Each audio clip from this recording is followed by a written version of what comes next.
बोलो जयकारा बोल मेरे श्री गुरु महाराज की जय। श्री परमहंस दयाल जी महाराज की जय।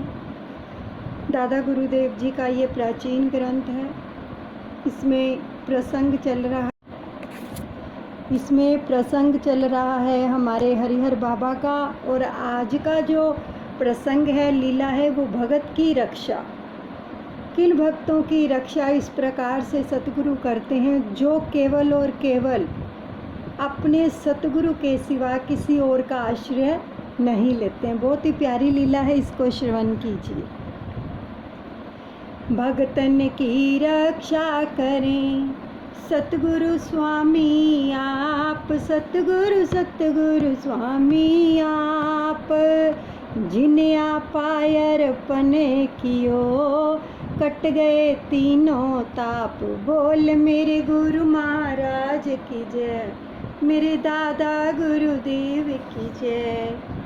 भगत रक्षक भगवान अपने भक्तों की कैसे कैसे रक्षा करते हैं, कैसे कैसे भक्तों के अंग संग रहते हैं। जिन प्रेमियों ने अपना सर्वस्व आपके चरणों में निछावर कर दिया, बड़े ध्यान से सुनो। जिन प्रेमियों ने अपना सर्वस्व का मतलब ये नहीं होता कि अपना ये जो भी हमारे पास है वो अर्पण कर दो। इन चीज़ों की तो उनको ज़रूरत नहीं है।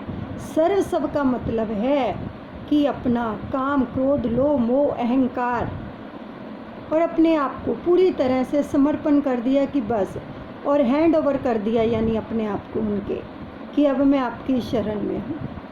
तो उनके तो तीनों प्रकार के पापों तापों, ये तीन प्रकार के ताप कौन से हैं? दैविक, दैहिक, भौतिक। ये तीनों तापों के सभी बंधन जो है वो कट जाते हैं उन भक्तों के। केवल उन्हीं भक्तों की बात हो रही है, केवल उन्हीं भक्तों की बात हो रही है जिन्होंने पूर्ण समर्पण किया है, पूर्ण शरणागति ली है अपने सतगुरु की। था निकट स्थान चकोड़ी के, और ग्राम नाम कुठियाला था। एक भगत राम दिता मल था, जो वहीं का रहने वाला था। चकोड़ी स्थान के नज़दीक, जो चकोड़ी गांव था ना, उसके नज़दीक ही एक छोटा सा गांव था, चकोड़ी संत आश्रम के नज़दीक, जिसका नाम कुठियाला था। अब यहीं के रहने वाले थे एक प्रेमी, जिनका क्या नाम था? भगत राम दित्तामल जी। अब ये श्री सतगुरुदेव महाराज जी के सच्चे सेवक थे। और था कपास का व्यापारी, सतगुरु प्रेम मत वाला था। सेवक था सतगुरु स्वामी का, भक्ति में दर्जा आला था। श्री सतगुरुदेव जी महाराज के सच्चे सेवक, गुरु प्रेम में मतवाले रहने वाले ये भगत अपनी जीविका चलाने के लिए कपास का व्यापार करते थे, किंतु कामकाज में इनका मन नहीं लगता था। ड्यूटी के नाते ये संसारी कामकाज करते थे, तो वैसे गुरु भक्ति में बहुत आगे प्रथम श्रेणी के भक्तों में गिने जाते थे। आ गई ना बात? प्रथम श्रेणी के भगत होते हैं वही पूर्ण रूप से अपने सतगुरु की प्रसन्नता को हासिल कर पाते हैं। करता ता कमाई वे सच की, 10 अंश निकाला करता था। जो कुछ भी कमाई होती थी, श्री चरणों में ला धरता था। अब विशेष बात इनमें ये थी कि ये सदा उचित दाम कमाने की कोशिश करते थे। सत्य और न्याय की कमाई में से ये भी गुरु दरबार की सेवा के निमित्त कम से कम दशांश निकालते थे। वैसे तो ये जो कमाई करते थे सबकी सब महाराज श्री के चरणों में लाकर रख देते थे। बच्चों के लालन पालन में कुछ घर का खर्च चलाता था, कुछ मदद गरीबों की करता, सेवा का लाभ उठाता था। थोड़ी बहुत जो कमाई करते थे ना, उससे बच्चों के आवश्यक लालन पालन में घर का खर्च भी चलाते थे, अपने पूरे घर की जीविका भी चलाते थे। और कुछ कमाई, बड़े ध्यान से सुनो इन बातों को, किन सेवकों के ऊपर पूर्ण रूप से कृपा होती है प्रभु की। कुछ कमाई गरीबों में बांट दिया करते थे, गरीब लोगों में, दीनहीन लोगों की सहायता करते थे, उनकी मदद करते थे। इस प्रकार ये पूरी तरह सेवा भाव से अपना जीवन व्यतीत करते थे। गाड़ी कपास की भर करके जब चला तो रातें अंधेरी थी, निद्रा ने उसको घेर लिया,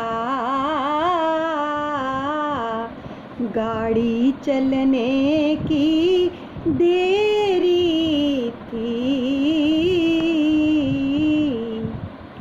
यही परोपकारी, ये परोपकार था।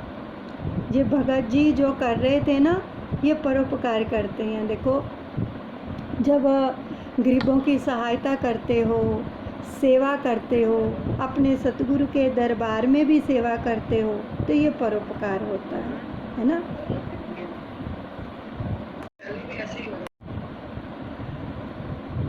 यही परोपकारी प्रेमी भगत श्री रामदत्तामल जी एक दिन बैलगाड़ी कपास से भरकर मंडी में बेचने के लिए चल पड़े।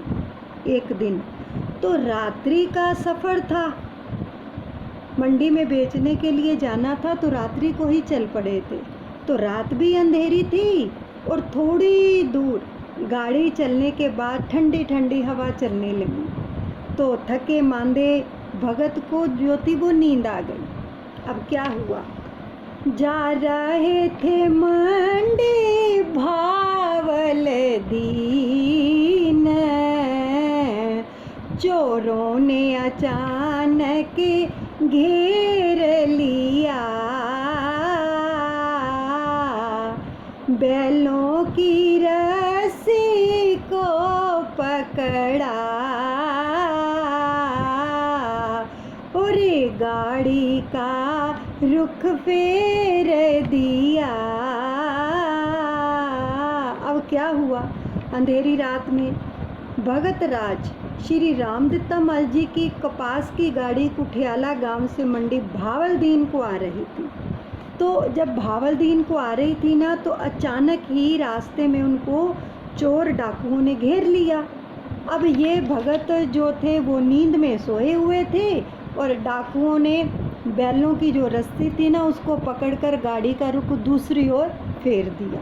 अब भगत जी तो सो रहे हैं, उन बेचारों को पता ही नहीं है कि उनकी गाड़ी का रुख जो है वो चोरों ने दूसरी तरफ फेर दिया है। तब भगत पुकारा सती गुरु जी, यह सच है या कोई सपना है, जा रही है गाड़ी इधर उधर, यह तो सब आपका अपना है। कितने सुंदर वचन है। भगत जी जो गाड़ी में कपास भर के ले जा रहे थे ना, और जब गाड़ी इधर उधर चलने लगी तो क्या कह रहे हैं, जा रही है गाड़ी इधर किधर, यह तो सब आपका अपना है। अब भगत की नींद खुली तो वे सोच में पड़ गए कि गाड़ी किधर को जा रही है, या मैं कोई स्वप्न देख रहा हूँ। उन्होंने देखा कि मेरी गाड़ी तो कोई और ही लेके जा रहा है, तो जोर जोर से सतगुरु सतगुरु सतगुरु कह चिल्लाए, यानी सतगुरु को ही पुकारा। सतगुरु सतगुरु आवाज़ें दे रहे हैं अपने हरिहर बाबा को। गाड़ी का पास और बैल अपने, यह दास आपका चाकर है, दाता जो आपको ठीक लगे, सेवक तो उसी में शाकर है। अब भगत ने अपने मालिक की पुकार पुकार कर कहा, भगत मालिक को पुकारा ना, सतगुरु को क्या पुकारा कि दाता दीनदयाल जी, यह तो सब कुछ आपका ही है। यानी उन्होंने अपना नहीं समझा, मेरा नुकसान हो रहा है, मेरी गाड़ी किधर जा रही है। क्योंकि हम लोग तो क्या करते हैं, किसी को कारोबार में कोई घाटा पड़ जाए या कोई नुकसान हो जाए तो हम कहते हैं मेरा नुकसान हो गया, बोलते हैं ना ऐसा। यही कारण होता है उन भक्तों में और हमारे अंदर, यही कारण होता है कि हमारा जो है हम अपना समझते हैं, ऊपर ऊपर से बोलते हैं सतगुरु आपका, लेकिन जब नुकसान होता है तो बोलते हैं हमारा नुकसान हुआ है। तो वो क्या बोल रहे हैं भगत जी कि भगत ने अपने मालिक को पुकार पुकार कर कहा। अब भगत जी ने अपने मालिक को पुकार पुकार कर कहा, हे दाता दीनदयाल जी, यह तो सब कुछ आपका ही है, मैं तो आपका नौकर हूँ, और क्या गाड़ी क्या कपास है ना, और क्या बैल, ये सब कुछ मेरा तो कुछ भी नहीं है, आपका है। हे भगवान, जो आपको ठीक लगे वो ही कीजिए, राजी हूँ मैं उसी में जिसमें तेरी रज़ा है। ये कितने सुंदर भाव हैं उस प्रेमी के, जिसने संसार में रहते हुए भी सारी चीज़ों को अपना नहीं समझा, अपने मालिक का समझा। हम दुखी क्यों होते हैं, हम दुखी इसीलिए होते हैं, मान लो किसी बच्चे का हमने पेपर दिलवाया है ना, और आप भजन सिमरन कर रहे हो, साधना कर रहे हो, प्रार्थना कर रहे हो, लेकिन उसमें उसके उतने नंबर नहीं आ पाए है ना, तो आपको क्या लगता है, क्या लगता है हमें कि हमने तो इतनी साधनाएं की, इतना भजन सिमरन किया, फिर भी हमारे बच्चे के नंबर कम आए, फिर भी हमें जॉब नहीं मिल रही है।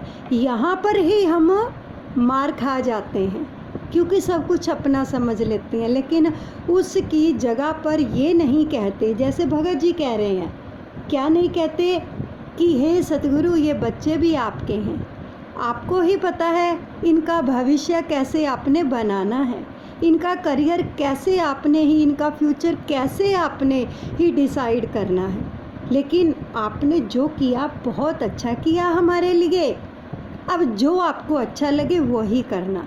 क्या हमारे ऐसे भाव होते हैं? नहीं, हम तो उलाने देते हैं, इतना किया फिर भी ये हुआ।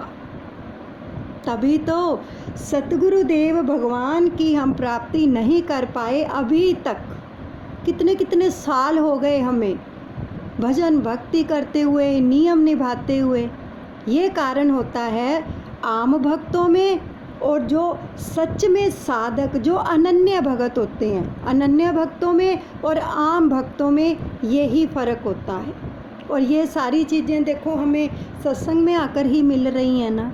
जो सत्संग में अगर हम नहीं आते तो क्या ये सब चीज़ें हमारे अंदर आ पाएंगी?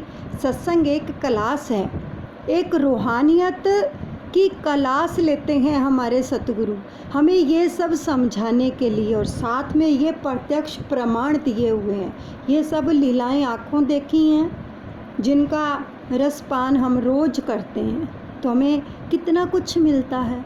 इससे हमारे सभी प्रश्नों के हल मिल जाते हैं, उत्तर मिल जाते हैं। ठीक है, सब कुछ अपने सतगुरु को ऐसे सौंपा जाता है। ये नहीं कि पैसा दे दो, मकान उनके नाम कर दो, ये सब नहीं होता।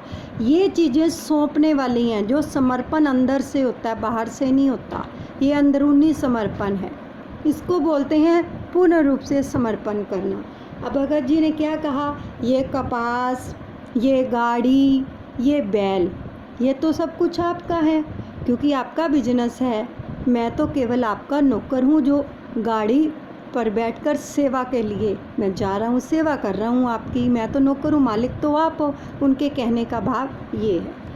अब सेवक की रक्षा करे ने को, सरपट घोड़ा दौड़ाते हैं। देखो आंखों में अश्रुधारा बहती है कि नहीं बहती? झट थानेदार का रूप धारे, मेरे सतगुरु स्वामी आ जाते हैं, मेरे हरिहर बाबा जी आ जाते हैं। अंतर्यामी प्रभु भगत की सच्ची पुकार को सुनकर रह नहीं सके, क्योंकि सब कुछ उनका कर दिया ना, कि मेरा तो कुछ है ही नहीं। अब सेवक की रक्षा करने के लिए श्री सतगुरु देव हरिहर बाबा थानेदार के रूप में सरपट घोड़ा दौड़ाते, घोड़े पर आते थे ना, नीले घोड़े पे सवार होके चनाब दरिया पर भी जाते थे। तो सरपट उसी समय आधी रात को घोड़े पर सवार होके आ गई, प्रेमी की पुकार सुनकर। प्रेमी के मैं कर बिकूं, ये मेरा उसूल, 3 मुक्ति दूं ब्याज में, पर दे न सकूं मैं मूल। भगवान फरमाते हैं। अब झट से बैलगाड़ी के आगे जाकर खड़े हो गए थानेदार के रूप में। घोड़े की टाप को सुनते ही वह चोर डाकू सब भाग गए, लेकिन जब थानेदार मिले तो भाग भगत के जाग गए। अब घोड़े की टाप सुनते ही डाकू कपास की गाड़ी को छोड़कर, सामने थानेदार खड़ा हो तो कौन चोर वहाँ पे टिक सकता है, छोड़कर 9-2-11 हो गए वो चोर गाड़ी को। किंतु थानेदार को देखकर भगत को धैर्य हो गया कि पुलिस आ गई है ना, कि अब खतरा टल गया है। मगर भोला भगत यह नहीं जान सका कि यह थानेदार कौन है, और आधी रात को कौन थानेदार आएगा आधी रात को। और इस आधी रात में सुनसान जंगल में पुकारने पर मौके पर फौरन सहायता के लिए कौन आ सकता है? केवल सतगुरु ही आ सकते हैं। वह बेचारा इस भेद को नहीं समझ सका कि आज उसके भाग्य उदय हो गए हैं। उस भरी कपास की गाड़ी पर दारोगा जी खुद बैठ गए, घोड़ा गाड़ी से बांध दिया,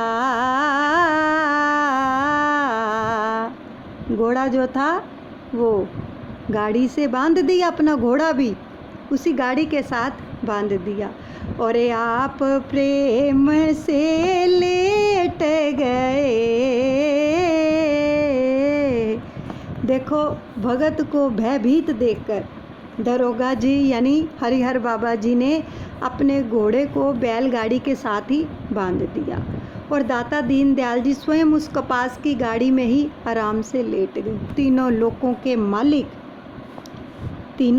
के मालिक केवल कपास की गाड़ी के ऊपर ही लेट गए, जिनके लिए लोग रात को विश्राम के समय सुंदर सुंदर पलंग सजाते हैं, सुंदर सुंदर बिस्तर सजाते हैं, और वो भगवान कहाँ लेट गए?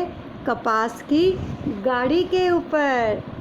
चल दी गाड़ी धीरे धीरे,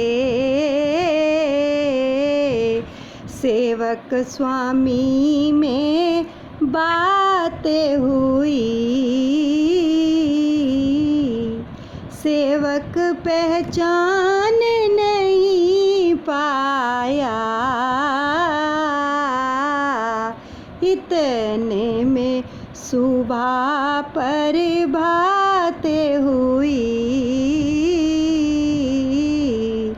अब घोर अंधकार में आधी रात के समय धीरे धीरे बैलगाड़ी जो थी वो चली जा रही थी और एक अनजाने पहचाने सेवक स्वामी में प्रेम पूर्वक वार्तालाप भी हो रहा था।